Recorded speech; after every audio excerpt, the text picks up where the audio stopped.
한 주간 지역 정치권 소식 전하는 주간 정치입니다. 국민의힘이 지난 8일 전당대회를 열어 김기현 의원을 새 당대표로 선출했습니다.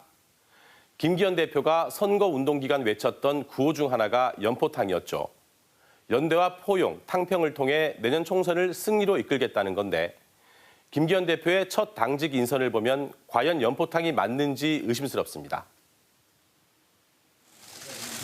김기현 대표의 첫 인선에서 친윤계 핵심인 이철규 의원이 사무총장에 내정됐습니다.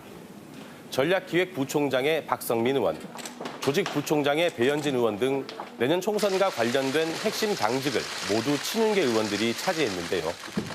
내년 총선 공천이 대통령실의 의중대로 이루어질지 모른다는 걱정이 나오는 것도 당연해 보입니다. 한 가지 눈에 띄는 인선은 대구 동구을 강대식 의원을 지명직 최고위원에 임명한 건데요. 강 의원은 지난 대선 경선 당시 유승민 후보의 대외협력본부장을 지낸 비윤계 의원이죠. 이번 인선은 전통적 지지 기반인 대구 경북을 배려한 것으로 분석됩니다. 강대식 의원의 말 들어보시죠.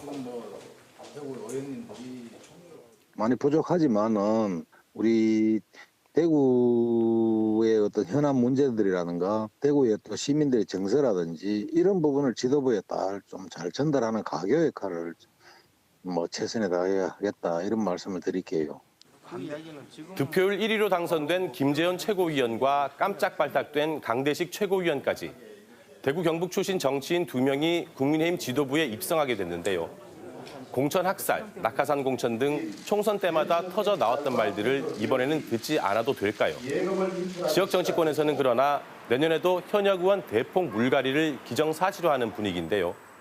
수도권의 지지를 얻기 위해 대구 경북을 희생시키는 행태가 내년 총선에서도 반복될 가능성을 더 높게 보는 것 같습니다.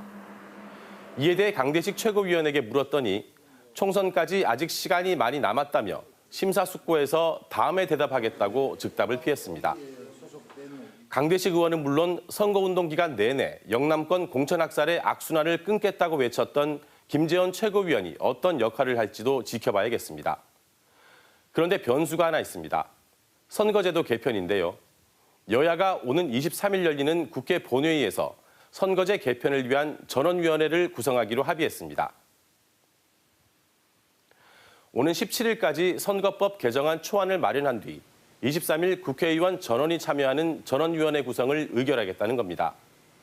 법정 선거법 개정 시한인 다음 달 28일까지 선거법을 바꾸기 위해 속도를 내는 모습입니다.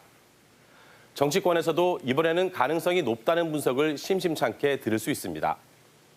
국민의힘과 더불어민주당 모두 내년 총선에서 수도권 의석 확보에 사활을 걸고 있죠.